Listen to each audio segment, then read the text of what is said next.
하나님의 존재를 의심하는 3가지 이유. 인생은 힘들다. 그 가운데 비극이나 실망이 찾아온다면 보통 사람들은 하나님이 계신다면 내가 힘들 때 어디에 계셨습니까? 라고 묻는다. 사람이 하나님의 존재를 의심하는 데는 여러 가지 이유가 있다. 첫째, 정서적 의심. 내게 끔찍한 일이 일어났거나 타인이나 교회에 실망이기 때문에 하나님의 존재를 의심하는 것이 감정적 의심이다. 이럴 때 하나님께서는 왜 내가 사랑하는 사람을 죽게 하셨을까? 라는 말을 듣게 듣는다. 또는 하나님께서는 왜 내게 그런 일이 일어나도록 내버려 두셨을까? 라는 말을 듣는다. 이러한 일이 발생할 때 우리는 만일 하나님께서 선하시고 사랑이 많으시고 전능하신데 그 비극을 멈추지 않으셨다면 그분은 선하시지도 사랑이 많으시지도 전능하시지도 않거나 존재하시지 않는다라고 생각한다.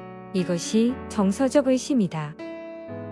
사탄은 기회만을 엿보며 예수님은 존재하지 않는다. 존재했다면 내게 이런 일이 일어나지 않도록 막았을 것이라는 의심을 집어넣는다. 이것은 지옥 구덩이에서 나온 거짓말이다. 그러한 생각을 극복하는 유일한 방법은 성경을 아는 것이다. 둘째, 도덕적 의심. 도덕적 의심은 누군가 특정한 종류의 죄나 중독에 빠져 있기 때문에 하나님이 없다고 주장하고 하나님의 존재를 원하지 않는 경우이다. 어느 날 친구에게 문자가 왔다. 그녀에게 교회에서 자란 친구가 있는데 갑자기 이 친구가 하나님의 존재, 악의 문제 등을 질문했다고 한다. 나는 이 친구에 대해 그가 하나님에 대해 어떤 종류의 반론을 제기하고 있는지 물었다. 그 친구가 왜 지금 그렇게 하고 있다고 생각하니? 친구의 반론은 전방위적이었다. 마치 지푸라기라도 잡고 하나님을 떠나보내려는 것 같았다. 내가 이것을 깨달았을 때 그녀에게 때로 사람들이 죄를 지을 때 하나님 앞에 그에 대한 책임을 져야 하기 때문에 그분의 존재를 원하지 않는다고 설명했다. 그렇다고 해서 예수님이 죽은 자 가운데서 살아나지 않았고 기독교가 사실이 아니라는 의미는 아니다. 셋째, 지적, 의심. 때때로 사람들은 예수와 부활에 대해 정당한 질문을 한다. 또 하나님께서는 왜 마리아를 예수님의 동정녀, 어머니로 선택하셨는가? 예수님이 이 땅에 오셨는데 그 이유는 무엇인가? 질문이 많았다.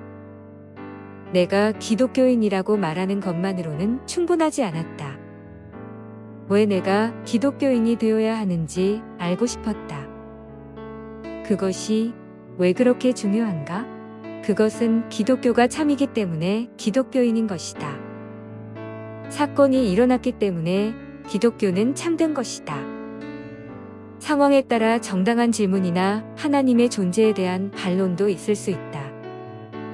그러나 그것들 중 어느 것도 예수님이 하나님이시고 죽은 자 가운데서 부활하셨다는 객관적이고 역사적 사실과는 아무런 관계가 없으며 그것이 기독교를 참되게 만든다.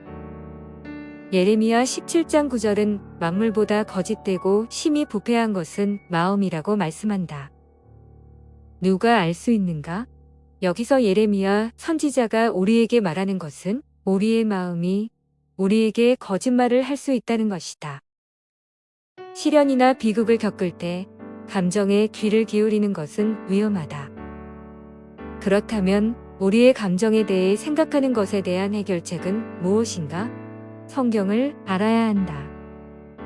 우리가 하나님의 약속을 안다면 감정으로 생각하고 비판적 사고를 사용하는 대신 감정에 따라 평생의 결정을 내리는 대신 필요할 때 그 약속을 마음에 불러올 수 있다. 우리의 상황 때문에 하나님을 의심하는 것에 대한 해결책은 무엇인가? 우리가 믿든 말든 역사는 사실임을 알아야 한다. 그것은 우리의 상황에 의존하지 않는다. 부활은 시간 속에서 일어난 객관적이고 역사적인 사건이다. 이 주장은 우리의 상황에 관계없이 사실이다.